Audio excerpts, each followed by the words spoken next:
Hi everyone, आज के session में हम लोग डिस्कस करेंगे स्कैनर क्लास के थ्रू आप यूजर से रन टाइम में इनपुट कैसे ले सकते हैं जावा में।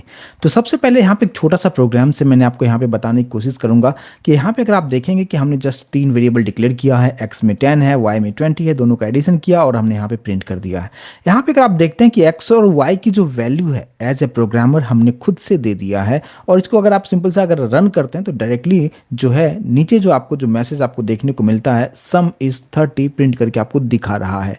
इसका मतलब यहाँ पे यूजर से कुछ भी इंटरेक्शंस नहीं हो रहा है। आप जो कुछ भी आपने एज ए प्रोग्रामर आपने यहाँ पे जो कुछ भी आपने वैल्यू इनिशलाइज आपने किया था बस उसी का उसने एडिशन करके आपके सामने प्रेजेंट कर देता है। लेकिन जब बात आती है कि आपको यूजर से इनपुट लेना है, यानी जैसे ही आप इस प्रोग्राम को हम रन करेंगे तो आपसे इनपुट मांगेगा कि आप कुछ इनपुट डालिए कि आप किसका एडिशन करना चाहते हैं या जो भी आप ऑपरेशन परफॉर्म करना चाहते हैं।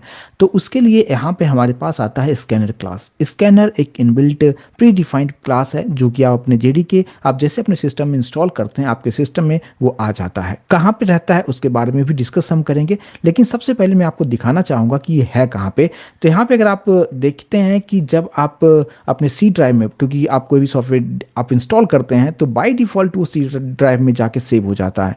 तो यहाँ पे सी ड्राइव के अंदर अगर आप जाते हैं और सी ड्राइव के अंदर आपको मिलता है प्रोग्राम फाइल्स। प्रोग्राम फाइल्स के अंदर अगर आप जाते हैं तो यहाँ पे आपको जावा एक फोल्डर आपको देखने को मिलता है। इस जावा फोल्डर के अंदर अगर आप जाते हैं, यहाँ पे आपने जो भी वर्जन आप इंस्टॉल किया है वो आपको देखने को मिलता है। इस जेडीके के अंदर आप जाएंगे और यहाँ पे एक लाइब्रेरी मिलेगा। इस लाइब्रेरी के अंदर में आपको जाना है और यहाँ पे आपको एक दिखेगा सोर्स फाइल एसआरसी आपको देखने को मिलता है। और ये जो एसआरसी है ये एक जिप फाइल में है, इसको मैंने जस्ट कॉपी कर लिया है और कॉपी करके मैंने यहाँ पे एक न्यू फोल्डर में मैंने यहाँ पे सेव कर दिया है और यहाँ पे इसको पेस्ट किया और यहाँ पे राइट क्लिक करते हुए हमने इसको कर दिया है एक्सट्रैक्ट। जैसे ही हमने एक्सट्रैक्ट किया, एक्सट्रैक्ट करने के बाद ये सारा फाइल्स एंड फोल्डर्स आप यहाँ पे देख पाते हैं, ये बन चुका है और ये पहले से बाय डिफॉल्ट आपके सिस्टम में होता है जब आप जेडीके अपने सिस्टम में इंस्टॉल करते हैं। तो अब ये अभी जो मेरा टारगेट है कि मैं चाहता हूं कि स्कैनर क्लास कहाँ पे है, पहले उसको हम देख लें, उसके बाद फिर उसका यूज़ करना बेटर तरीके से हम समझेंगे। अब यहाँ पे आपको मिलेगा, सबसे पहले आपको मिलता है जावा डॉट बेस। ये जो पैकेज है इस पैकेज के अंदर अगर आप जाते हैं यहाँ पे आपको मिलेगा, यहाँ पे आप देख सकते हैं जावा, फिर से आपको मिलेगा जावा। इस जावा के अंदर अगर आप जाते हैं तो आपको यहाँ पे मिलता है यूटिल। यहाँ पे सबसे लास्ट वाला देखते हैं यूटिल, और इस यूटिल के अंदर अगर आप जाते हैं तो यहीं पे स्कैनर क्लास आपको यहाँ पे देखने को मिलता है। अब यहाँ पे स्कैनर क्लास को फाइंड आउट करना है, मैं एस अपने कीबोर्ड से प्रेस कर रहा हूँ। यहाँ पे आप देख सकते हैं स्कैनर क्लास आपको यहाँ पे देखने को मिल जाता है और ये स्कैनर क्लास हमने नहीं बनाया, ये पहले से ही आपके सिस्टम में है जब आपने जेडी को इंस्टॉल किया था। अगर आप इसको ओपन करके देखना चाहेंगे तो आप डेफिनेटली देख सकते हैं। यहाँ पे राइट क्लिक करके आप यहाँ पे ओपन विथ जो भी आप जिसके साथ ओपन करना चाहते हैं, फॉर एग्जांपल मैं चाहता हूँ नोटपैड प्लस प्लस पे इसको ओपन करके देखें कि इसके अंदर में क्या सब चीज़ें हैं। इसके अंदर में बहुत सारे चीज़ें आपको यहाँ पे देखने को मिलेगा और यहाँ पे देख पाते हैं ये सारा चीज़ आपको यहाँ पे देखने को मिल जा रहा है जो पहले से बना हुआ है, पहले से कोडिंग किया जा चुका है और इसी स्कैनर क्लास के हेल्प से आप यूज़र से रन टाइम में इनपुट आप ले सकते हैं। तो सबसे पहले इसका जो पैकेज है वो कहाँ पे है उसको हमें समझने की ज़रूरत है और इसलिए मैंने आपको ये लोकेशन आपको दिखाया। मैंने आपको बताया कि जावा फोल्डर में जाना था, जावा फोल्डर के अंदर में हमारे पास में था कि यूटिल फोल्डर भी आपको दिखाया और यूटिल फोल्डर के अंदर में हमने स्कैनर डॉट जावा ये फाइल हमें देखने को मिला। अब अगर मुझे यूज़ करना हो अपने जावा प्रोग्राम में, यानी मैं अभी आ चुका हूँ हमारे इक्लिप्स पे और मैं चाहता हूँ कि मुझे यहाँ पे स्कैनर क्लास का यूज़ करना है, तो सबसे पहले तो हमें उसको इम्पोर्ट करना होगा कि ये कहाँ पे आपके सिस्टम में है। क्योंकि अभी जो मैं फाइल ये जो बनाया है इसको नहीं पता है कि आपके सिस्टम में जो यूटिल पैकेज के अंदर में जो स्कैनर क्लास है उसका यूज़ करना है तो उसका लोकेशन कहाँ पे है, तो वो लोकेशन आपको यहाँ पे इसको देना होगा। तो हम किस तरीके से देते हैं, सबसे पहले यहाँ पे आप देखते हैं कि पैकेज का नाम आप सबसे फर्स्ट आप लिखते हैं और उसके सेकेंड लाइन में आपको लिखना है, आपको एक कीवर्ड यूज़ करना होता है इम्पोर्ट। बहुत ही मीनिंगफुल नाम है, किसी भी चीज़ को इम्पोर्ट करते हैं, किसी दूसरे जगह से हम इम्पोर्ट करते हैं इस पर्टिकुलर क्लास के लिए, तो आपको इम्पोर्ट एक कीवर्ड यूज़ करना होता है। फिर आपको लोकेशन बताना है कहाँ पे था, कि जावा फोल्डर था, उसके अंदर मैंने आपको बताया कि यूटिल फोल्डर था। और उसके अंदर में आप स्कैनर क्लास यहाँ पे आप इस तरीके से आप लिखते हैं और लास्ट में आपको सेमी कोलन आपको देना होता है। तो इंपोर्ट करना है किसे, स्कैनर क्लास को। बट स्कैनर क्लास आपके सिस्टम में कहाँ पे है, मैंने आपको बताया कि जावा फोल्डर के अंदर यूटिल फोल्डर, उसके अंदर में स्कैनर क्लास अवेलेबल था, उसको मैंने ओपन करके भी आपको दिखा दिया है। तो आपको ये लोकेशन आपको समझ में आ गया होगा। अब अगर आप मुझे स्कैनर क्लास को यूज करना होगा तो सबसे पहले उसे इंपोर्ट तो कर लिया, हमें उसका ऑब्जेक्ट बनाना होता है, यानी किसी भी क्लास को अगर यूज करना हो तो उसके लिए ऑब्जेक्ट बनाना जरूरी होता है। तो ऑब्जेक्ट हम कहाँ पे बनाते हैं, इस बात पे ध्यान दीजिएगा कि जो हमने इंपोर्ट किया है वो हमने क्लास के नाम से ऊपर आपको रखना है, इस बात पे ध्यान देना है। और उसके बाद मेन मेथड के जस्ट बाद नीचे यहाँ पे आएंगे और स्कैनर क्लास के लिए ऑब्जेक्ट बनाएंगे। ऑब्जेक्ट बनाने का सिंटैक्स देखिए, आप जिस क्लास को एक्सेस करना चाहते हैं उस क्लास का नाम लिखिए। ऑब्जेक्ट का नाम यहाँ पे कुछ भी दे सकते हैं, फॉर एग्जाम्पल मैंने एसओ दे दिया, आप कुछ भी आप नाम दे सकते हैं। इक्वल्स टू न्यू स्कैनर आपको देना है, न्यू से मेमोरी एलोकेट होता है और यहाँ पे हम लिखते हैं सिस्टम डॉट इन। और यहाँ पे ध्यान रखना है कि सिस्टम डॉट इन के बाद आपको सेमीकोलन देना है। ये लाइन हमारा कंप्लीट हो चुका है। अब ये जो स्कैनर क्लास है इसका काम है यूजर से इनपुट, जो कुछ भी यूजर दे रहा है उसको रीड करने का काम करेगा। लेकिन कैसे रीड करेगा, कीबोर्ड से आप जो कुछ भी इनपुट देते हैं वो इनपुट स्ट्रीम के थ्रू सारी चीज़ों को वहाँ पे रीड करता है। तो यहाँ पे एक और चीज़ आपके पास मिलता है, ब्रैकेट में हमने यूज़ किया है सिस्टम डॉट इन। अब सवाल ये है कि सिस्टम डॉट इन यहाँ पे क्या है, तो मैं आपको ये बताना चाहूँगा कि सिस्टम भी एक क्लास है जो कि प्री डिफाइंड इनबिल्ट पहले से क्लास बना हुआ है। और इन जो है यहाँ पे एक वेरिएबल की तरह काम करता है, जो भी वो भी पहले से बना हुआ ही है। यहाँ पे ऐसा नहीं कि मैं अपनी मर्जी से इन लिख दिया आप आउट लिख सकते हैं, ऐसा नहीं। यहाँ पे हमें यूजर से इनपुट लेना है तो हमने सिस्टम डॉट इन लिखा है, बट सिस्टम और इन दोनों ही इनबिल्ट है। तो अगर हम देखना चाहें यहाँ से भी हम देख सकते हैं। अब देखिए आप क्या कीजिएगा, अगर आप इक्लिप्स यूज कर रहे हैं तो आपको करना है कि कंट्रोल प्रेस करना है अपने कीबोर्ड से और यहाँ पे आपको कर्सर को रखना है। जैसे आप कंट्रोल प्रेस करेंगे देखिए आप यहाँ पे फिंगर बनता हुआ दिखेगा और जैसे आप इस पर क्लिक करेंगे तो ये सिस्टम डॉट क्लास को ओपन कर दिया। अब यहाँ पे आप देख सकते हैं कि पब्लिक फाइनल क्लास सिस्टम ये ऑलरेडी पहले से बना हुआ है। और इसके अंदर में मैंने जो अभी आपको बताया इन जो था, सिस्टम के बाद जो इन नाम का जो था वो एक वेरिएबल है और वो इनपुट स्ट्रीम डेटा टाइप से वो यहाँ पे रेफरेंस लेता है। तो यहाँ पे अगर आप मैं कंट्रोल एफ करता हूँ, कंट्रोल एफ करने के बाद यहाँ पे आप देखेंगे कि एक छोटा सा अभी बन चुका है जहाँ पे आप क्या सर्च करना चाहते हैं। इन अगर मैं सर्च कर रहा हूँ तो यहाँ पे इन आपको दिखेगा, बहुत सारा इन यहाँ पे है। और यहाँ पे आपको सिस्टम डॉट इन यहाँ पे आप देख सकते हैं लाइन नंबर 139 पे आप देखिए public static final input stream in है। और यहाँ पे यही इन वहाँ पे यूज़ किया गया कि सिस्टम क्लास के अंदर में एक वेरिएबल है जिसका नाम है इन और उसका डेटा टाइप क्या है, इनपुट स्ट्रीम। अब इनपुट स्ट्रीम का काम क्या होता है कि आप user as a final user अगर आप कीबोर्ड से आप कुछ भी इनपुट आप करते हैं तो वो हमारा जो है कीबोर्ड से किस तरीके से कनेक्टेड रहेगा, यानी इनपुट स्ट्रीम से किस तरीके से कनेक्टेड रहेगा, उसका एक वेरिएबल है इन। और यही इन हमने वहाँ पे सिस्टम डॉट इन के अंदर हमने यूज़ किया हुआ है। तो इसके थ्रू आप किस तरीके से डेटा को यहाँ पे ले सकते हैं उसको हम अभी डिटेल में समझते हैं। तो दोनों ही क्लास के बारे में मैंने आपको बताया। अभी देखिए यहाँ से भी आप जा सकते हैं, स्कैनर क्लास है, कंट्रोल प्रेस कर कीजिए और जैसे यहाँ पे क्लिक करेंगे यहाँ पे भी आपको स्कैनर क्लास ओपन हो चुका है। और यहाँ पे देख सकते हैं ये पब्लिक फाइनल क्लास है, स्कैनर इंप्लीमेंट्स क्या क्या कर रहा है, बहुत सारी चीज़ें हैं। उसके अंदर में बहुत सारे यहाँ पे आप कोडिंग ऑलरेडी पहले से किया गया है जो कि मैंने उधर भी आपको दिखाया। बट एक्चुअल इसका क्या लोकेशन था वो भी मैंने आपको यहाँ पे समझाने की कोशिश किया है। अब हम लोग आ जाते हैं वापस अपने कोडिंग पे। अब यहाँ पे देखिए सिस्टम डॉट इन मैंने आपको बताया कि ये किस तरीके से काम करेगा कि इनपुट स्ट्रीम मतलब आपके कीबोर्ड से जो कुछ भी आप इनपुट आप दे रहे हैं इसी की वजह से वो इनपुट आपसे ले पाता है। और उसके बाद फिर स्कैनर जो है जो कुछ भी इनपुट आपने एज ए फाइनल यूज़र दिया है कीबोर्ड से उसको वो रीड करने का काम स्कैनर का काम होता है। बट उसके अंदर में भी बहुत सारे इनबिल्ट मेथड्स होते हैं, उसके बारे में हम डिस्कस हम करेंगे, लेकिन इसका इंटरनल थोड़ा सा और हम डिटेल में हम समझते हैं। यहाँ पे हम लोग स्कैनर क्लास का इंटरनल वर्किंग किस तरीके से काम करेगा उसको थोड़ा सा हम यहाँ पे थोड़ा सा समझते हैं। देखिए सबसे पहले यहाँ पे क्या होता है, इसका जो आर्किटेक्चर है उसको समझिए। कीबोर्ड से हमें कुछ इनपुट देना है, कीबोर्ड से डेटा जो कुछ भी आप इंटर कर रहे हैं ऑपरेटिंग सिस्टम को मिलेगा यानी ओएस को मिलेगा। उसके बाद ओएस से जेवीएम को मिलेगा। जेवीएम क्या होता है, जावा वर्चुअल मशीन होता है। जब आप जेडीके इंस्टॉल करते हैं आपके सिस्टम में आ जाता है। उसके बाद जेवीएम से सिस्टम को मिलेगा। सिस्टम अभी जस्ट मैंने आपको बताया कि सिस्टम एक इनबिल्ट क्लास है जो आपके सिस्टम में पहले से ही रहता है। इसके सिस्टम के बाद फिर स्कैनर जो होगा, जो कुछ भी सिस्टम के थ्रू आपने इनपुट दिया है उसको वो रीड करेगा स्कैनर क्लास और फिर उसके बाद किसी भी एक वेरिएबल में उस डेटा को स्टोर करता है। यहाँ पे हमने एक नम नाम का एक वेरिएबल रखा है जिसके अंदर में इस डेटा को हम स्टोर कराते हैं। तो आप आपको लगता होगा कि कितना आसानी से हम यहाँ पे जस्ट टाइप किया और इनपुट वहाँ पे जा रहा है, बट यहाँ पे आप समझ सकते हैं कि यहाँ पे इंटरनली जो आर्किटेक्चर है वो मैं समझाने की कोशिश कर रहा हूँ कि कीबोर्ड से इनपुट दिया, ऑपरेटिंग सिस्टम को गया, उसके बाद फिर जेवीएम, जेवीएम ने सिस्टम को दिया, सिस्टम ने स्कैनर, स्कैनर से फिर हमें एक वेरिएबल में जो भी आप अपने प्रोग्राम में यूज़ करना चाहते हैं उसके पास जाता है।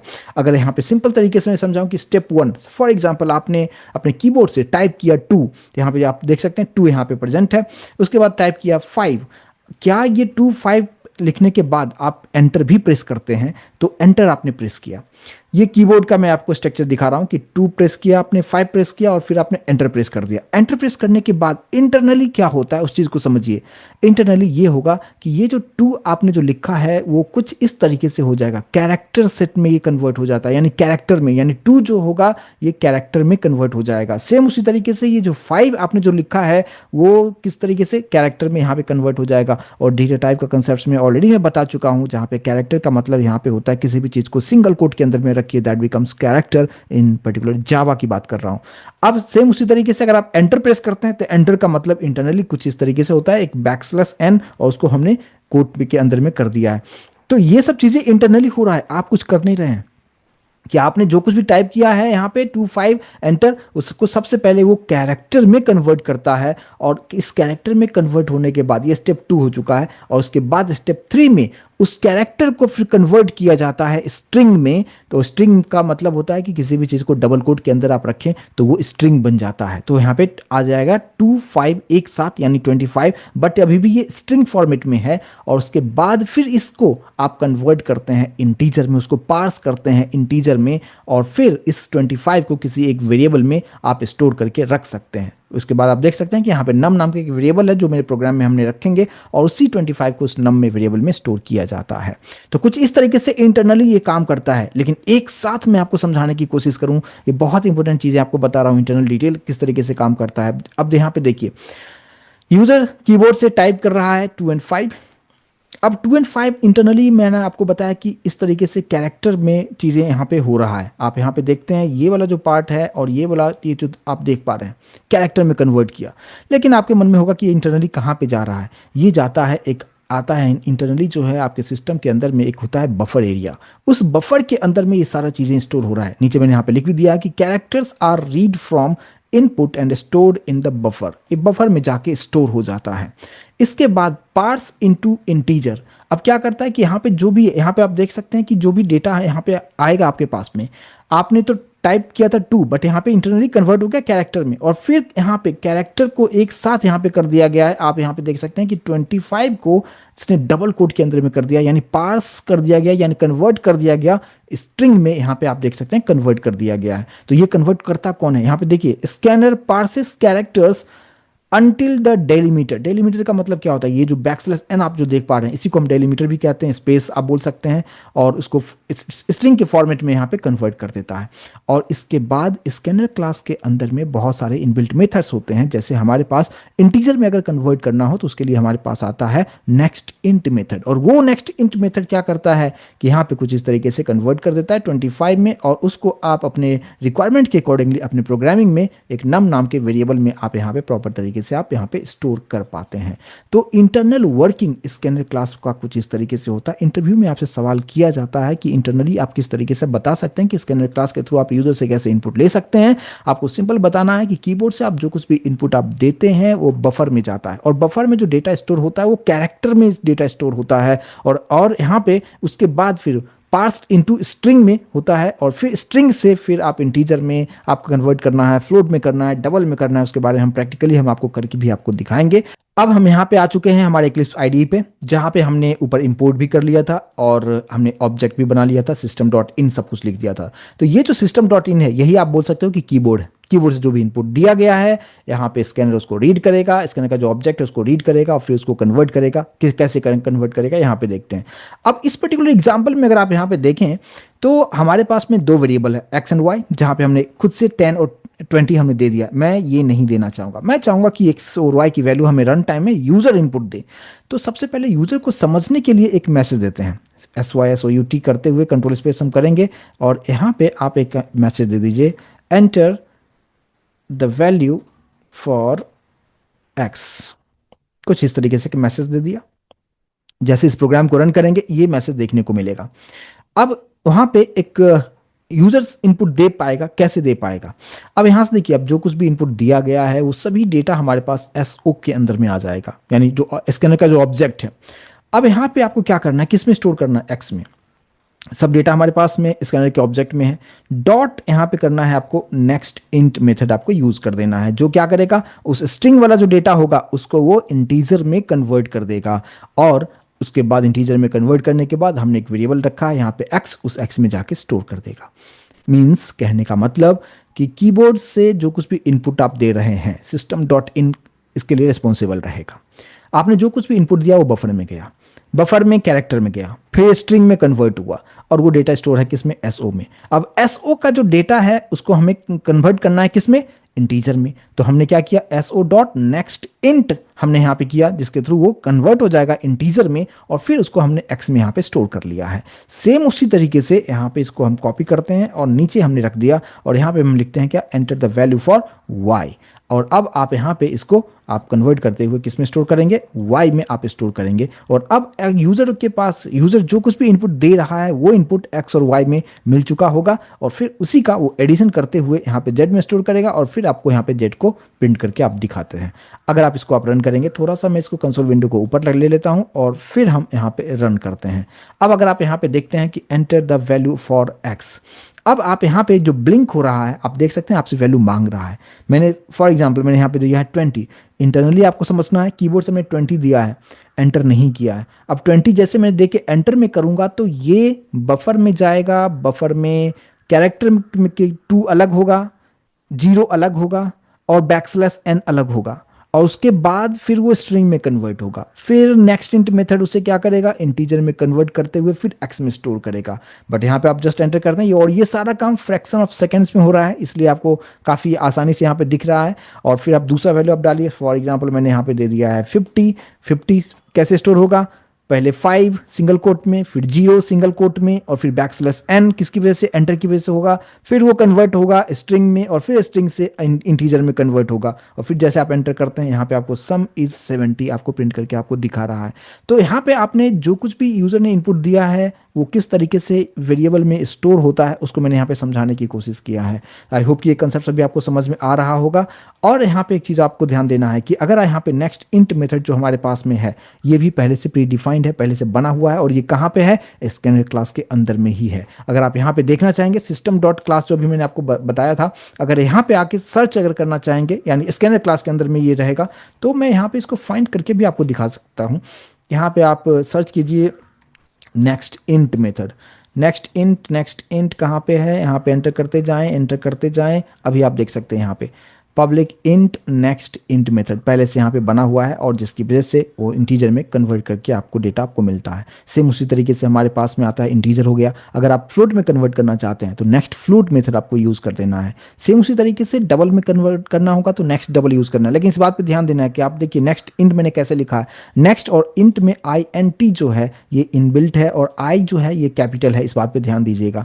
तो नेक्स्ट इंट सेम उसी तरीके से नेक्स्ट फ्लोट भी हमारे पास में होगा, तो नेक्स्ट और फ्लोट में F कैपिटल होगा, और ये सभी इनबिल्ट मेथड है। तो आपका रिक्वायरमेंट क्या होगा कि अगर आप यहाँ पे चाहते हैं इसको फ्लोट में मुझे यूजर से इनपुट लेना होगा, तो आप यहाँ पे फ्लोट डिक्लेयर कीजिए, और यहाँ पे आप लिखेंगे क्या, नेक्स्ट फ्लोट मेथड आप यूज आप करेंगे। उसी तरीके से अगर आपको डबल टाइप का डेटा टाइप यूजर से आपको इनपुट लेना होगा तो आप वहाँ पे लिखते हैं नेक्स्ट डबल यूज करेंगे, राइट। तो आई होप कि इसको भी आप करके देख लीजिएगा। अब मूव करते हैं कि अगर आप स्ट्रिंग टाइप का डेटा अगर लेना चाहते हैं तो आप कैसे कर सकते हैं। उसके लिए हमारे पास में 2 अलग अलग मेथड यहाँ पे बताए गए हैं, कैसे कैसे होगा उसको देखते हैं। एक सिंपल सा एक रखते हैं यहाँ पे, एक मैंने एक वेरिएबल डिक्लेयर कर दिया है स्ट्रिंग। स्ट्रिंग में हमने एक नेम नाम का एक वेरिएबल रखा, और यहाँ पे मैंने दिया एंटर योर नेम।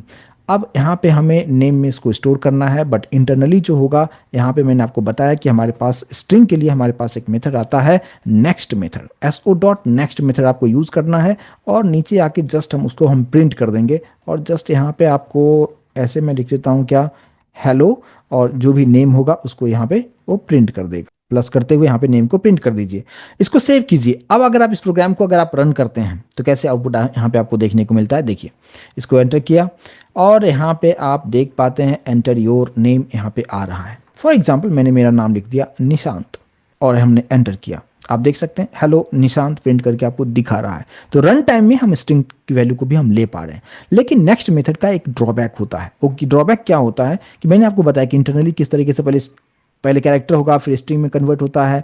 लेकिन यहाँ पे क्या होता है कि अगर आपने नेक्स्ट मेथड यूज़ किया, वो सिर्फ जैसे ही उसको अगर आपने एंटर प्रेस कर दिया है या स्पेस दिया है, बस उतना ही तक को वो रीड कर पाता है, यानी पूरे लाइन को वो रीड नहीं कर पाता है। अगर इस प्रोग्राम को मैं फिर से अगर आपको रन करके आपको दिखाऊं, तो अभी आप यहाँ पे देखिए कि मैंने यहाँ पे लिखा है, मेरा पूरा नाम लिखा है मैंने, निशांत कुमार ऐसे लिखा है। अब इंटरनली वो किस तरीके से जाके स्टोर होगा, एन को सिंगल कोट में रखेगा, आई को सिंगल कोट में रखेगा, इस तरीके से पूरा वो करते जाएगा। फिर यहाँ पे स्पेस भी आ रहा है। लेकिन मैंने आपको बताया कि नेक्स्ट मेथड जो है वो रीड करता है, बस यहाँ से कंटिन्यूस यहाँ तक आएगा। जैसे उसको स्पेस मिल गया, उसके आगे के पार्ट को वो रीड नहीं करता है। इसलिए जैसे मैंने यहाँ पर निशांत के बाद स्पेस लिख के फिर कुमार लिखा है, ये आगे का ये पार्ट को वो रीड ही नहीं कर पाएगा। और जब आप यहाँ पे एंटर प्रेस करेंगे, आप देखिए हेलो निशांत प्रिंट करके आपको दिखा रहा है, इसने पूरा प्रिंट नहीं किया। ये ड्रॉबैक होता है नेक्स्ट मेथड का। तो अगर आप कहेंगे कि अगर मुझे पूरा नाम लेना होगा तो हम कैसे करेंगे, उसके लिए यहाँ पे बताया गया कि नेक्स्ट लाइन यूज कीजिए। नेक्स्ट लाइन क्या करता है कि वो स्पेस को भी काउंट करते हुए चला जाता है, जब तक कि उसको एंड वाला जो कैरेक्टर है यानी बैकस्लैश एन वो नहीं मिलता है, तब तक वो रीड करते जाता है। तो उसके लिए हम यहाँ पे यूज हम क्या करेंगे, नेक्स्ट लाइन। नेक्स्ट लाइन को आप क्या बोल सकते हैं कि कंप्लीट जितना भी एंड तक है, स्टार्टिंग से लेके एंड तक सबको वो रीड करेगा। और फिर अगर आप यहाँ पे रन करते हैं, अभी देखिए नेक्स्ट लाइन मैंने यूज किया है, और अब अगर आप यहाँ पे इसको रन करते हैं तो आप यहाँ पे मैसेज देखते हैं एंटर योर नेम। अब मैं पूरा नाम यहाँ पे लिख रहा हूँ निशांत कुमार, एंटर किया। अब आप देखिए पूरा आपको दिखा रहा है। तो ये डिफरेंस कभी कभी आपको इंटरव्यू में पूछा जाता है कि what is difference between next method and next line. आपको बताना है कि next method and next line method दोनों ही स्कैनर क्लास के अंदर का इनबिल्ट मेथड है। नेक्स्ट मेथड सिर्फ क्या करता है कि स्पेस अगर मिल गया उसको, स्टार्टिंग से वो रीड करना शुरू किया, लेकिन जैसे ही वो रीड कर रहा है उसको स्पेस मिल गया, बस वहीं पे वो छोड़ देगा, उसके आगे के पार्ट को वो इग्नोर कर देगा। लेकिन नेक्स्ट लाइन क्या करेगा, स्टार्टिंग से लेके बीच में स्पेस आ जाए कुछ भी आ जाए, पूरा एंड तक वो काउंट करता है और उसको वो आपको सामने इस तरीके से प्रेजेंट करके आपको देता है। तो ये हो गया नेक्स्ट लाइन के बारे में। अब बात करते हैं कि हमारे पास कैरेक्टर इनपुट लेना होगा, तो सिर्फ एक कैरेक्टर ही लेना होगा, तो हम कैसे कर सकते हैं उसको भी हम देखते हैं यहाँ पे। तो हमने सबसे पहले यहाँ पे एक वेरिएबल डिक्लेयर कर लेते हैं, कैर ch नाम का एक वेरिएबल बना दिया, और मैंने यहाँ पे लिखा एंटर एनी कैरेक्टर, और उसको हम ch में स्टोर करेंगे। अब देखिए यहाँ पे हमारे पास क्या आता है कि अभी जस्ट हमने नेक्स्ट मेथड के बारे में देखा। नेक्स्ट मेथड के अंदर में एक आता है कैर एट, और इंडेक्स आपको देना होता है, जो कि मैंने दे दिया कि 0 इंडेक्स। ये नेक्स्ट मेथड के बारे में अभी जस्ट हमने बताया, बट उसके अंदर में एक और हम मेथड हम यूज कर देते हैं, कैरेक्टर एट। अब कैरेक्टर एट क्या करता है, देखिए कैरेक्टर एट में ध्यान दीजिएगा, एक कैपिटल आपको रखना है और ब्रैकेट में हमने 0 रखा है। 0 मतलब क्या, फर्स्ट पोजीशन, क्योंकि यहाँ पे इंडेक्सिंग जो होता है हमेशा 0 से स्टार्ट होता है। तो 0 का मतलब समझिए फर्स्ट, 0 के बाद 0 फिर 1 2 इस तरीके से होगा। अब इससे कि ये होगा कि अगर आप यहाँ पे प्रिंट करना चाहते हैं कुछ इस तरीके से, ch को अब मैं प्रिंट कर रहा हूँ। अब यहाँ पे जैसे आपने इसको प्रोग्राम को रन किया, रन करने के बाद आप देखेंगे एंटर एनी कैरेक्टर। अगर फॉर एग्जाम्पल अगर आपने ए लिखा है, एंटर आपने किया, तो आप दिखा रहा है हेलो ए।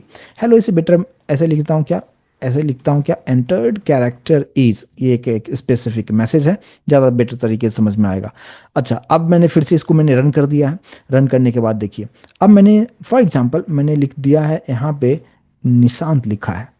अब क्या होगा, कैरेक्टर का मतलब मुझे सिर्फ एक डेटा चाहिए था, लेकिन अब मैंने यहाँ पे निशांत लिखा है। अब निशांत लिखने का मतलब ये होगा कि नेक्स्ट मेथड तो निशांत को रीड करेगा, लेकिन कैर एट 0 पोजीशन क्या करेगा कि सिर्फ एन को ही वो रीड करेगा। और यहाँ पे जैसे आप एंटर करेंगे, देखिए सिर्फ आपको एन को ही वो प्रिंट करके आपको दिखाता है। उसी तरीके से अभी आपको समझ में आ गया होगा कि कैरेट के अंदर में इंटीजर वैल्यू तो रखते हैं, जैसे 0 लिखा है हम 1 भी लिख सकते हैं।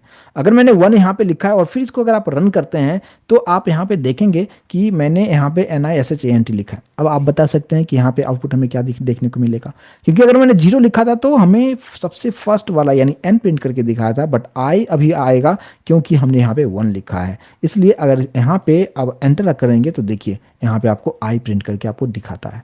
तो कुछ इस तरीके से आप यहाँ पे यूज़र से इनपुट ले सकते हैं। सभी तरह के इनपुट मैंने आपको बताया कि किस तरीके से लिया जा सकता है। मैंने अभी आपको जो बताया कि हमने जो स्कैनर क्लास के अंदर का जो मेथड है, नेक्स्ट इंट मेथड इंटीजर के लिए यूज़ करेंगे।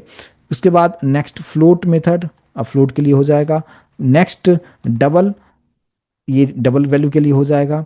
उसी तरीके से हमने आपको बताया कि नेक्स्ट मेथड सिर्फ स्ट्रिंग में सिर्फ फर्स्ट वाला स्पेस से पहले के अगर डेटा चाहिए रहेगा तो नेक्स्ट यूज़ कीजिए, पूरा चाहिए रहेगा तो आप नेक्स्ट लाइन यूज़ कीजिए। कैरेक्टर इनपुट लेना होगा तो आपको नेक्स्ट मेथड तो यूज़ करना है, बट उसके अंदर आपको लिखना है कैर एट और इन फर्स्ट, जो भी अगर फर्स्ट डेटा चाहिए रहेगा तो आप यहाँ पर जीरो डाल दीजिए। तो कुछ इस तरीके से आप सभी का यूज़ करते हुए यूज़र से रन टाइम में इनपुट ले सकते हैं। इसका एक ड्रॉबैक के बारे में समझते हैं, उसको किस तरीके से काम करेंगे। फॉर एग्जाम्पल आप मल्टीपल वैल्यूज़ अगर आप ले रहे हैं तो यहाँ पे एक प्रॉब्लम ये होता है कि अगर आप मान लीजिए कि मैंने यहाँ पे एक वेरिएबल डिक्लेयर किया है इंटीजर में मैंने यहाँ पे दे दिया है सपोज एज, एक वेरिएबल ये रखा, दूसरा मैं यहाँ पे रखता हूँ स्ट्रिंग जहाँ पे रखा है नेम, दो वेरिएबल रखा और दोनों ही डेटा मुझे यूजर से रन टाइम में इनपुट लेना है।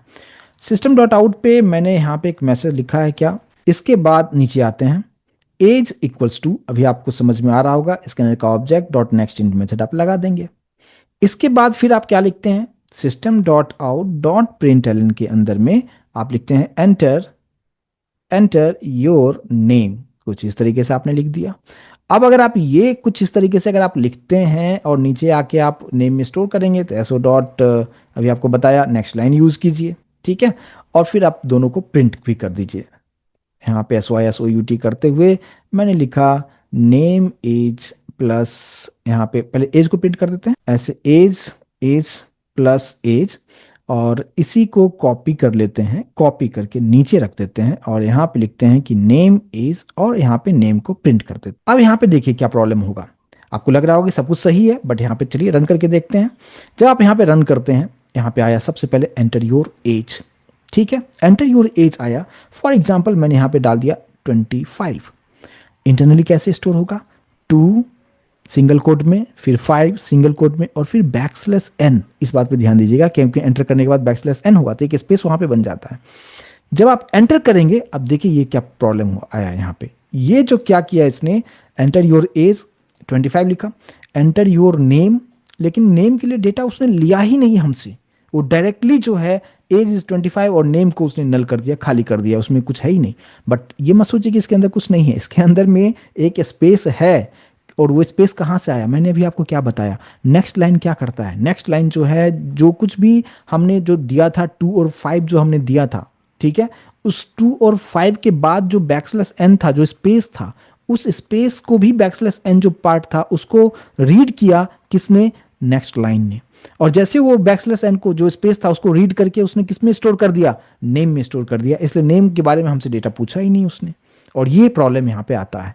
तो अभी आप इस स्क्रीन पे देखिए, जैसे मैंने अभी 25 डाला तो कुछ इस तरीके से स्टोर किया, लेकिन ये भी तो पार्ट आ रहा था, तो 2 और 5 जो था 25 हो गया और उसको हमने एक वेरिएबल हमने एज में स्टोर कर दिया। लेकिन उसके जस्ट बाद हमने क्या किया, हमने कहा कि हम मुझे रीड करना है स्ट्रिंग को, तो उसके लिए मैंने क्या बताया, वहां पे नेक्स्ट लाइन काम कर रहा है। अब नेक्स्ट लाइन क्या कर रहा है, इसके जस्ट बाद से यानी 25 को छोड़ते हुए यहां से उसने काउंट करना शुरू कर दिया। अब ये इसकी वजह से जो स्पेस था उसको भी उसने ले लिया, ये जो कैरेक्टर था उसको उसने स्ट्रिंग में कन्वर्ट किया और हमारे पास जो वेरिएबल था नेम उसमें जाके उसको स्टोर कर दिया। अब इसलिए उसने डायरेक्टली जो वही स्पेस वाला डेटा उसमें प्रिंट कर दिया और हमें कुछ वहां पे देखने को मिल नहीं रहा है क्योंकि स्पेस को आप देख नहीं पाते हैं, तो ये प्रॉब्लम होता है। तो आपको क्या करना होगा इस प्रॉब्लम से बचने के लिए, लेकिन अगर आप इसी को उल्टा कर दो, अगर आप नेक्स्ट लाइन पहले लिखते और नेक्स्ट इंट नीचे रखते तो कोई प्रॉब्लम नहीं होता, वो प्रॉपर तरीके से काम करता, वो भी मैं भी आपको करके आपको दिखाऊंगा।